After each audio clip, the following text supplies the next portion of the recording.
The resort, on an artificial island in the Persian Gulf, is among the city-state's biggest investments in a tourist economy that will help sustain Dubai as regional oil profits decline. The Atlantis is modelled on a sister resort in the Bahamas and incorporates ocean-themed family entertainment. Its backers are optimistic they can fill its 1,539 rooms, despite the economic uncertainty racking some of the world's richest economies. The resort contains a giant open-air tank with 65,000 fish, stingrays and other sea creatures, and a dolphinarium with more than 24 bottlenose dolphins flown in, amid controversy from the Solomon Islands. A team of more than 165 full-time marine specialists is employed to manage the various marine displays. Veterinarians, biologists, divers, laboratory managers and food technicians tend to this delicate ecosystem. As well as providing an educational experience, Dolphin Bay also serves as a marine mammal rescue and rehabilitation centre.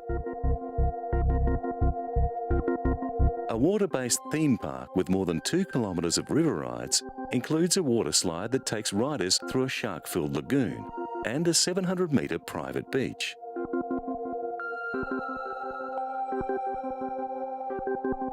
For years, Dubai, one of 7 semi-independent states that make up the United Arab Emirates, has been trying to build a more diversified economy, and the building of skyscrapers and luxury hotels is an important part of this strategy. By 2010, Dubai aims to attract a staggering 10 million hotel visitors annually, up from about 7 million in 2007. Atlantis alone will increase the city's hotel capacity by 3%. So far, demand appears strong. Recently, the Middle East had the highest hotel occupancy rates in the world, with Dubai leading the region at around 85%. It's too early to say how the international economic downturn will affect the high end of the market.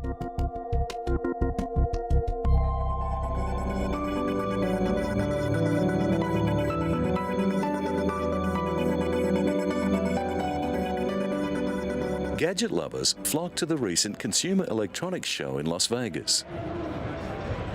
With a style-conscious gadget lover in mind, Giorgio Armani has joined forces with Samsung Electronics to design a mobile phone that is the size of a credit card. For those wanting to watch TV in bed, K2 debuted a motorised lift, which deploys a flat-screen TV up to 1.4 metres wide from under the bed. And a team of architects and designers has developed a house that promises to give visitors a glimpse of things to come. From smart mirrors to allergy-free bedrooms, they are all on show at the Living Tomorrow project outside Brussels. Demonstrating the kitchen's features is Joachim de Vos, the Living Tomorrow technology manager. Many of the kitchen's gadgets are operated from a central control panel. A digital whiteboard linked to the internet automatically orders grocery items that are running low. Simply scanning items on the computer or writing them on the LCD will make them appear on the grocery list. The linked television gives visual confirmation of the order. The children's room contains a micro living space called the Cocoon. Meanwhile, a living room of the future promises a complete entertainment centre in one device. A combination of fashion and lifestyle are evident in the concepts on display. Sony unveiled an audio device using a clear organic glass tube. The speaker system, Soundtina, delivers high-quality sound from the 1-metre-high glass tube that radiates evenly in all directions, with the sound at a consistent volume, no matter how near or far you are from it. Like everywhere else, young people in Japan are hooked on mobile technology. Calls, texting, picture-taking, music and games are commonplace, but technology fans are always demanding more. That's why engineers at NTT Docomo, Japan's top mobile carrier, are experimenting with new ways to use mobile phones and other electronic devices. Researcher Hiroyuki Manabe can turn up the volume on a digital music player by rolling his eyes, and he jerks his eyes twice to the right to fast forward. The new technology may also enable mobile phone cameras to read barcodes and download music when the user simply looks at the codes. There was a technical difficulty in recognizing the electric currents generated by horizontal and perpendicular eye movements. By using a special filter, we succeeded in articulating those signals from the weak electric currents of the eye movements. The sensors are called electro-oculograms, and chips embedded inside the headphone detect electrical activity associated with the movements of the eye of the wearer. The movements are tracked on computer graphic grids and lines displayed on a monitor connected to the headphone. Welcome NTT Docomo. The research team succeeded in reading the subtle electronic signals without placing the device directly over the eyes. Here, the wearer is in complete control of the music selection purely via eye control. The NTT Docomo Frontier Technology Research Group exists to explore applications that may take as many as 20 years to find their way into domestic devices. The ability for your phone or other portable digital unit to understand what it is you are looking at will open a new means of device control.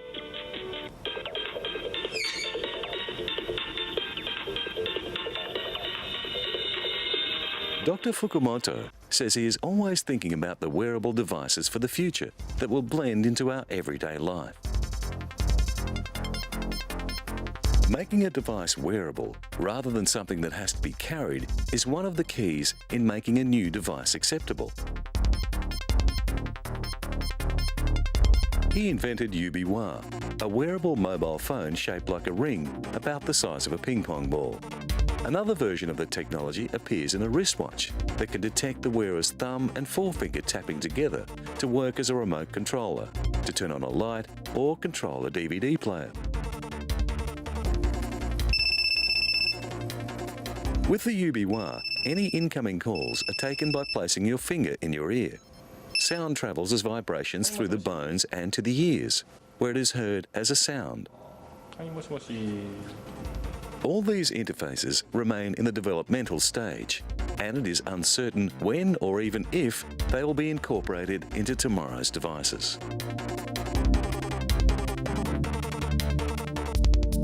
But other developments are just starting to have an impact. Less and less music is being sold via recorded disc, and more is being bought online. It started with file swapping systems. Then iTunes grabbed the market, and now phone companies are scrambling for a piece of the action. Nokia is launching a new feature called Comes with Music, aimed at making downloading music much easier. And HMV, one of Britain's longest established music outlets, is transforming its stores to be more compatible with today's trend for music downloading. As well as being available through the website, an in-store download service is being introduced, so people can still browse in the old-fashioned way, yet take delivery electronically. If you buy one of the Comes with Music phones, you automatically get a subscription to millions of downloadable tracks with unlimited access. Compare this to the current way of surfing the iTunes store, for example, then paying for and downloading tracks which you can't always keep forever. Nokia hopes to increase its share of the lucrative downloadable music market significantly. HMV's service is tailored for compatibility with the iPod that has around 85% of the market. In-store kiosks enable people to download any song they want. The Nokia 5800 Express music phone combines music and video features with access to social networks available via a touch interface. When combined with the Nokia Music Store and the Comes With Music service, consumers get access to millions of tracks for free. Although labels, artists and of course Nokia will get their return from the added charge in purchasing the phone.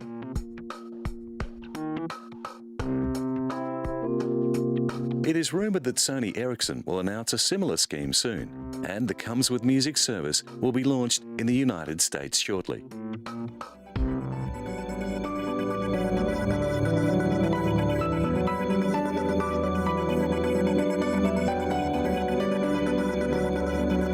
This electric car is powered not by batteries, but by a fuel cell that combines hydrogen fuel with oxygen from the atmosphere to make electricity, with the only emissions being water vapour. Nissan's made very good progress on the durability.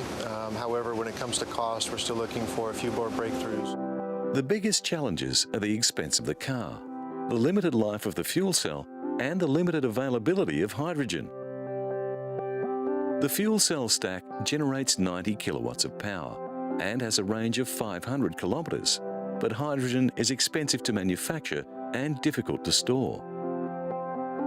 At Birmingham University, 5 hydrogen-powered vehicles are being used in a study by the School of Chemical Engineering to find out more about the viability of hydrogen in transport applications. The university has also built the first fuel cell-powered canal boat. Professor Rex Harris from the University of Birmingham has spent his career researching the virtues of hydrogen. The boat is designed to demonstrate how hydrogen could make a major impact on commercial shipping, one of the world's biggest polluters. I think it is scalable. We know of one example in Germany where they store a ton of hydrogen in a similar way to what we're doing. So it can be scaled up clearly, and I think it is a practical proposition. Hydrogen can be produced from natural gas reasonably efficiently. Though there is a CO2 byproduct, it is relatively simple to capture this greenhouse gas, but this practice is not widespread. Around the world, people are installing solar panels to cut down their output of CO2. But the introduction of this no-emission technology is more symbolic in some places than in others.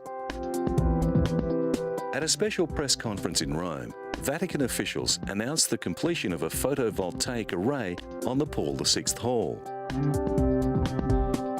The solar panels will provide clean energy to the Vatican. It is one of the concrete and tangible initiatives with which the Vatican city-state is promoting the protection of the environment, said a communiqué released by the Holy See Press Office.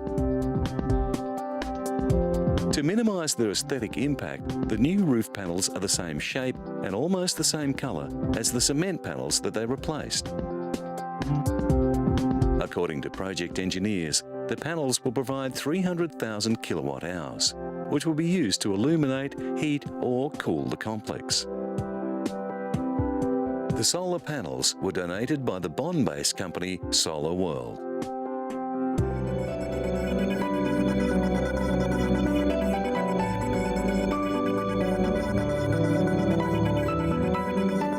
The Colombian capital, Bogota, struggles with air pollution.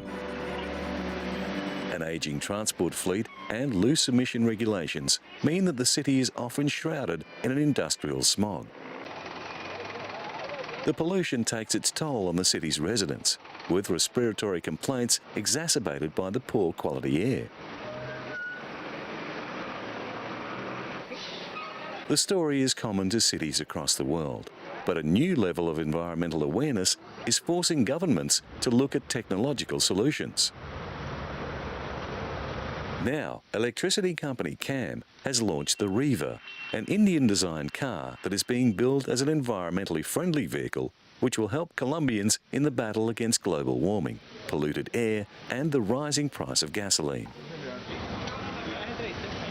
Colombia's environmental minister, Juan Lozano, helped launch the Riva in Bogota and personally drove the car to promote its use. He says that Colombia is moving towards a more environmentally friendly era. The Riva can drive 80 kilometres on a single charge, reaches a maximum speed of 80 kilometres an hour, and can accommodate 2 adults and 2 minors or up to 230 kilograms. The Riva's battery can be plugged into any power source and is charged up to 80% in 2.5 hours and up to 100% after 8 hours. It has a capacity of 600 cycles of charge and discharge, needing to be replaced after 3 years. With gasoline prices hovering around $3.50 US per litre, Colombians who buy the electric car will save a fortune in running costs. The Riva is currently in use in the United Kingdom, Italy, Japan, Spain, Ireland, Norway, Chile and now Colombia.